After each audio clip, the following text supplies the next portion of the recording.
नमस्कार, मैं हूं विनोद कुमार शुक्ला। अड्डा पर आपका स्वागत है। प्रधानमंत्री नरेंद्र मोदी अमेरिका की यूएस यात्रा पर हैं, लेकिन आज जिस तरह की खबरें आई हैं और जिस तरह की बातें हो रही हैं कि अमेरिका पहुंचने पर उनके पहुंचने के अगले दिन उनके खिलाफ एक विरोध प्रदर्शन की योजना है। और उस विरोध प्रदर्शन में जो बात निकल के आ रही है कि protest Modi you are not welcome, इस तरह करके एक प्रोटेस्ट है। और जहाँ पर कल उनका क्वाड का कार्यक्रम है, उसके पैरेलल ही एक इस तरह की योजना है। हालांकि लगभग इन्हीं दिनों आज जो है वो 21 सितंबर है, 24 सितंबर 2021 को भी वाइट हाउस के सामने ऐसे ही एक 10-12 लोगों ने मोदी के खिलाफ प्रदर्शन किया था।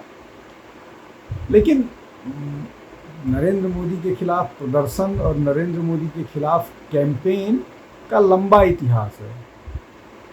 उनके खिलाफ जो है वो 2002 के बाद बाकायदा एक संस्था बनी थी, इंडियन अमेरिकन मुस्लिम काउंसिल, जिसने बाकायदा प्रोपेगेंडा उनके खिलाफ फैलाया।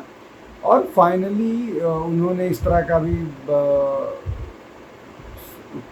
अमेरिकी सरकार से उनको वीज़ा ना दिए जाने का अभी वो रिक्वेस्ट किया। और फाइनली उनको वीज़ा उन पर रोक लग गई।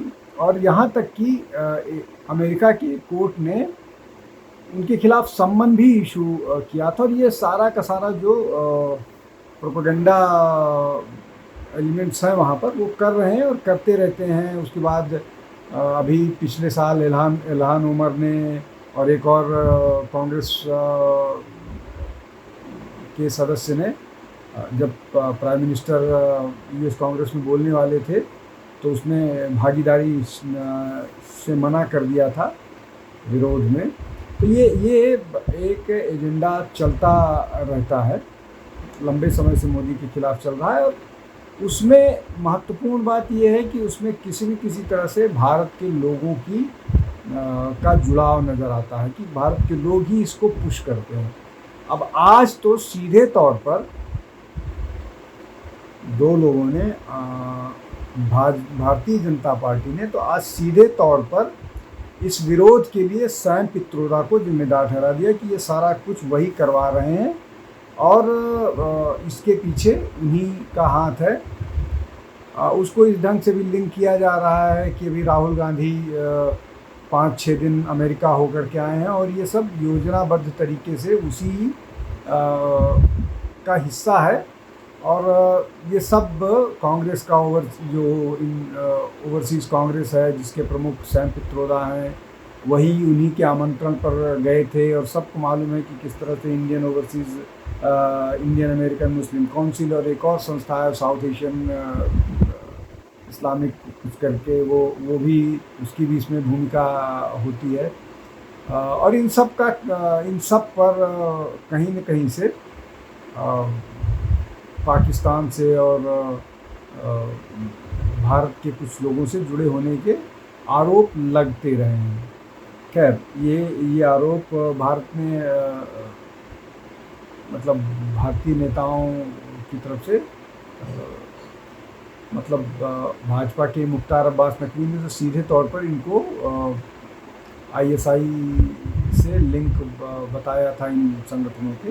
खैर, उस पर नहीं जाते हैं, हम बात करते हैं कि ये क्यों हो रहे हैं और इसका क्या फ़ायदा है। कहीं ये स्ट्रैटेजिक गलती तो नहीं कांग्रेस कर रही है, उस पर आते हैं। उसके पहले एक और बात बता दें, इसके पहले भी लगभग 65 एमपीज़ ने, 25 लोकसभा और 40 राज्यसभा के एमपीज़ ने अमेरिका को ये लिख करके कहा था कि यूएस को वीज़ा नरेंद्र मोदी को नहीं देना चाहिए। उसमें सीताराम येचुरी, एमपी अच्युतन, कांग्रेस के रशीद मसूद और एस अहमद, असदुद्दीन ओवैसी, साबिर अली, अली अनवर अंसारी, ये दोनों जेडी के हैं। इन लोगों ने एक चिट्ठी लिख करके अमेरिका को कहा था कि इनको प्रधानमंत्री नरेंद्र मोदी को वीज़ा नहीं मिलना चाहिए, उनको वीज़ा नहीं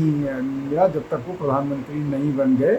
तो प्रधानमंत्री बनने के बाद वीज़ा देना ये उसकी मजबूरी है, और वो उसके बाद से मुझे लगता है कि लगभग 1 दर्जन से ज़्यादा अमेरिकी यात्रा कर चुके हैं। खैर, अब एक बार फिर अमेरिका पहुंच गए हैं प्रधानमंत्री नरेंद्र मोदी, और जिस तरह से उनका स्वागत हुआ है, जिस तरह से उनके स्वागत की खबरें आ रही हैं, वो अपने आप में बड़ी महत्वपूर्ण, मतलब बहुत जिसको कहें कि बीजेपी के लिए बड़ा सुखद वो होगा। लेकिन ये जो सारी की सारी योजनाएं हैं, ये जो सारा का सारा क्रम चल रहा है, कि क्या मोदी के विरोध से या मोदी पर अभी कोई विरोध का नारा लगाने से कोई फ़ायदा कांग्रेस को भारत में इलेक्टोरली होने वाला है? क्या इस तरह की कोई क्या मोदी के विरोध में हरियाणा में कोई फ़र्क पड़ने वाला है? हरियाणा के चुनाव में क्या मोदी के विरोध में प्रोटेस्ट करने से कोई चुनाव में जम्मू कश्मीर में होने वाला है, या इसका प्रभाव झारखंड और महाराष्ट्र में आने वाले चुनाव में होने वाला है? लोकसभा के चुनाव ख़त्म हो चुके हैं, लोकसभा के चुनाव ख़त्म हो चुके हैं। संविधान संशोधन को लेकर के जो कि भाजपा की जब सरकार आएगी तो संविधान बदल देगी, आरक्षण ख़त्म कर देगी। ये जो नैरेटिव था कांग्रेस का और विपक्ष का, ये बहुत तरीके से काम किया, और उसका प्रभाव दिखा कि कांग्रेस जो है, जो जिसके बारे में कहा जा रहा था कि वो अपने सबसे कम सीटों पर इस बार पहुंचेगी, वो लगभग 99 सीटें जीतने में कामयाब रही। तो अब लोकसभा के चुनाव तो 5 साल बाद होंगे, अगर सरकार गिरती नहीं है तो। गिरने की संभावना कितनी है, ये इस पर निर्भर करेगा कि जो 2 बड़े राजनीतिक दल हैं, टीडीपी और जनता दल यू, सरकार समर्थन वापस ले, उसकी संभावना दिख नहीं रही है, और वो कब होगा इसको कोई प्रेडिक्ट नहीं करता है। तो और अगर सरकार गिरती है तो क्या ये जो फॉरेन नैरेटिव बनाया जा रहा है, सरकार जो विपक्ष है वो उसको इस्तेमाल कर पाएगी कि नहीं कर पाएगी? दूसरी तरफ इसका नुकसान कांग्रेस को ज़्यादा हो रहा है या विपक्ष को ज़्यादा हो रहा है? विपक्ष पर इस बात की तोहमत लगनी शुरू हो गई है कि विपक्ष दूसरे देश जा कर के भारत की इमेज को या भारत की साख को बट्टा लगाने में कोई कोर कसर नहीं छोड़ता है। अब जैसे अभी जो राहुल गांधी की यात्रा थी, उसमें उस पर हम लोग बहुत चर्चा कर चुके हैं, डिटेल में नहीं जाऊंगा। उन्होंने देवता की जो नई परिभाषा देने की शुरू की, उन्होंने सिखों के बारे में जो कहा, उन्होंने राष्ट्रीय स्वयंसेवक संघ के बारे में जो कहा, वो सारी चीज़ें जो संगठन अपने आप को डिफेंड करने के लिए वहाँ पर उपलब्ध नहीं है, उसका कोई प्रतिनिधि डिफेंड करने के लिए नहीं है, आप उस पर लगातार आक्रामक होते हैं, ये अपने आप में बताता है कि आप सही ढंग दिशा में अपनी रणनीति को नहीं लेके जा रहे। अब जैसा मैंने पहले कहा अभी कि क्या इससे कोई राजनीतिक फ़ायदा हो रहा है या ये नुकसान हो रहा है?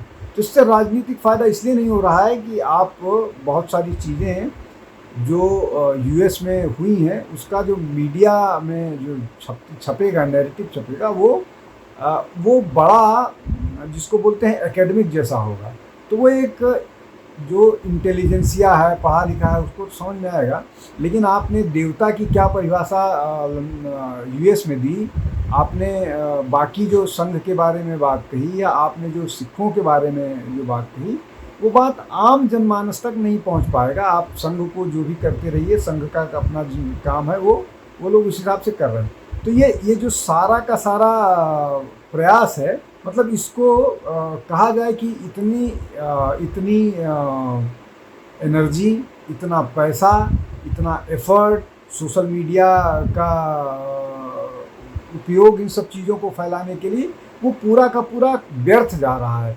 विशेष रूप से कांग्रेस का ये सारा का सारा प्रयास है, ये व्यर्थ जा रहा है, इसलिए कि इस पर जो है वो नैरेटिव सेट नहीं हो रहा है। और जैसा मैंने बताया आपको कि पिछले वीडियो में मैंने कहा था कि जो बातें कह के राहुल गांधी अभी अमेरिका से लौटे हैं उसका उल्टा असर हो रहा है, विशेष रूप से सिखों के बीच में उसका उल्टा असर हो रहा है। तो ये उनको नुकसान, तो ये जो रणनीति बन रही है, ये जो योजना बन रही है, इसमें 2-3 खामियां हैं। पहला ये कि लोकसभा के चुनाव में अभी 4 साल 4.5 साल हैं, विधानसभा के चुनाव में इनका क्या प्रभाव होने वाला है।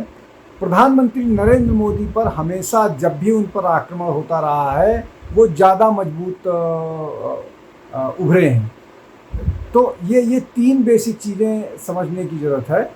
और राहुल गांधी की बातों को डिफेंड करना कांग्रेस के प्रवक्ताओं के लिए लगातार मुश्किल होता जा रहा है, इसलिए कि राहुल गांधी जो बातें कहते हैं वो उसकी स्वीकार्यता नहीं होती है। बहुत बार तो प्रवक्ताओं को ये एक्सप्लेन करना पड़ता है कि राहुल गांधी कहना क्या चाह रहे हैं। खैर, अब फिर एक बार इस पर आते हैं कि जो प्रधानमंत्री नरेंद्र मोदी की अमेरिकी यात्रा है, उस यात्रा से पहले राहुल गांधी अमेरिका से लौट करके आए और वहाँ पर जो उन्होंने बात की वो बात अपनी जगह पर है। लेकिन ये जो उन पर आरोप लग रहे हैं कि जब वो अमेरिका से जाते हैं तो वो कुछ इस तरह की घटनाएं होती हैं जो भारत के जो इंटरनल मैटर्स हैं, जो भारत के आंतरिक मसले हैं और विशेष रूप से जो फॉल्ट लाइंस हैं, उन फॉल्ट लाइंस को बड़ा करने की कोशिश होती है, कवायद होती है, जो कांग्रेस को फौरी तौर पर तो फ़ायदा दे सकता है लेकिन वो नेशनल इंटरेस्ट में नहीं होता है। इस तरह का आरोप बीजेपी लगाती रहती है और कहती रहती है कि वो डिविसिव पॉलिटिक्स कर रहे हैं, वो बंटवारे की राजनीति कर रहे हैं, चाहे वो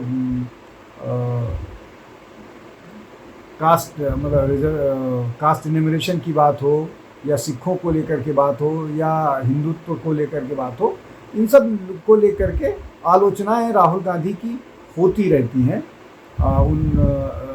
अभी चुनाव के दौरान सैम पित्रोदा ने जिस तरह से भारत के लोगों को 4 तरह से रेशियली वो किया कि नॉर्थ के लोग यूरोपियंस की तरह से हैं, साउथ के लोग अफ्रीकन्स की तरह से हैं और जो पूर्व के लोग हैं वो चाइनीज़ की तरह से नज़र आते हैं और जो पश्चिम के लोग हैं वो अरबिक लगते हैं। ये इस तरह की बातें जो कांग्रेस की तरफ से आती हैं, इनका नुकसान ही होता है और ये नुकसान हो रहा है और ये नुकसान कांग्रेस को पॉलिटिकली नुकसान होता है। अब